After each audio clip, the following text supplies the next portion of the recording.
The previous video we saw how we can use 2D graphics in 3D Studio to generate also 3D models. So this technique is similar to NURBS modeling that you can do in software like Rhinoceros. So here we saw some examples using like graphic design, vector graphics that you can import from Adobe Illustrator or similar software. And in this video here, instead, we're going to do other examples. So we're not gonna talk about graphic design, but well, also an open source alternative. It's Krita for Adobe Illustrator.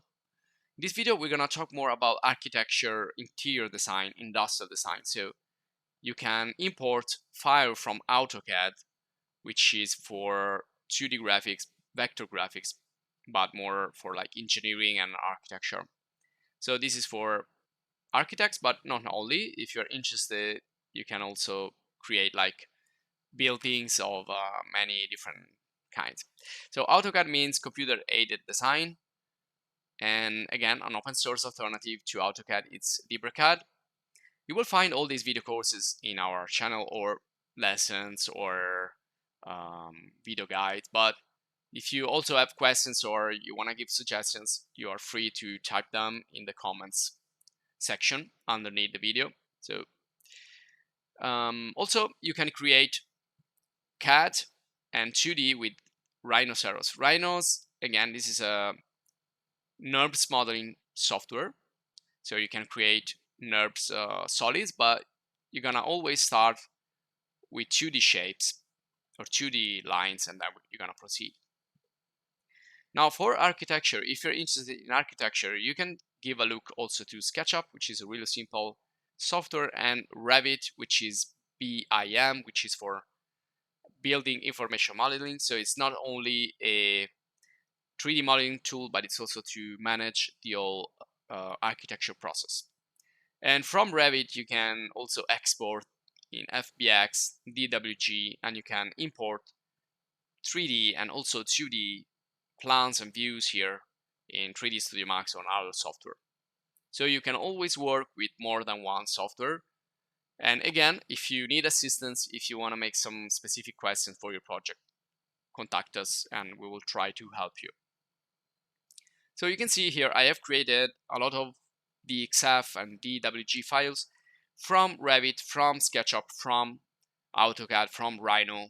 You can create this source of 2D vector graphics, and then you can import them inside 3ds Max if you want to work here in the 3D part.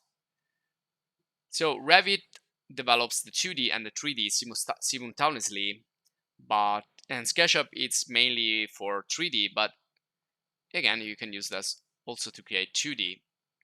And I'm gonna import here a plan of a small apartment. So you can just click and drag.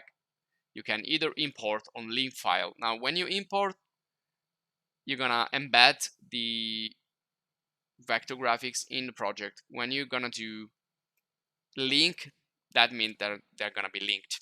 Now actually this is a 3D file from Revit. This is a sample file from Revit, but you can see here everything is working fine. We have the 3D geometry that we can directly use, so we don't need to extrude this or create a 3D model out of this. So this is just to show you also that you can import directly in 3D using DXF and DWG.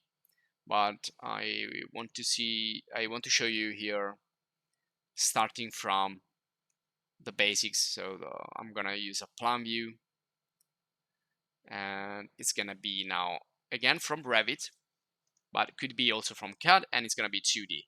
Now when you import 2D, you can select the layers that you want to import, or you can also import specific layers or skip all the frozen layers. Now if you're interested again in AutoCAD, you want to know more about AutoCAD and Revit, you can see the video courses dedicated to this software. Otherwise this could be like unknown to you, but you can use layers and you can use units. So you can do a lot of settings before you actually get into 3ds Max. So It's probably better if you know the units of the incoming file. Otherwise, you need to scale it. You need to guess the size here when you are in 3ds Max. And also you can see that you have the use extrude modifiers to represent thickness. So you have some extra options that you can try, but I want to show you really the basics. So I'm gonna import without making too many changes here. You have also curve steps when you have curvy objects and curves to define how many steps do you want, how many segments.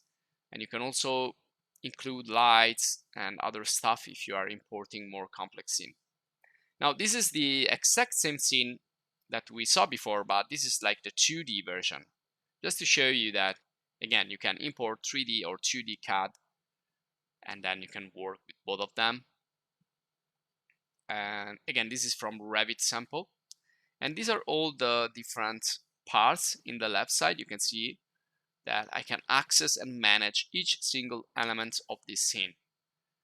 So you will find everything there in the Scene Explorer, and that's gonna make things easy for you to manage all these different little pieces of this scene here. Now this is a simpler one just to show you, and again it's from a CAD file, and you don't need all the text and hatches and anything. You just need the basic walls so that you can extrude them really easy. Now if I go in the modifier tab and I extrude this, just like we extruded the vector graphics before, we can see it's gonna get a little bit ugly and black, but that's due to the material. If I change the visualization, for example, to clay, I can actually see the extruded parts better. So we're gonna talk about materials later. We're gonna see how to fix this later. But to quickly fix the view, you can just change the type of visualization. And you can see there we have extruded things. Now, some things will be extruded correctly and in an appropriate way. Other things you need to fix them. So use polylines when you are in AutoCAD.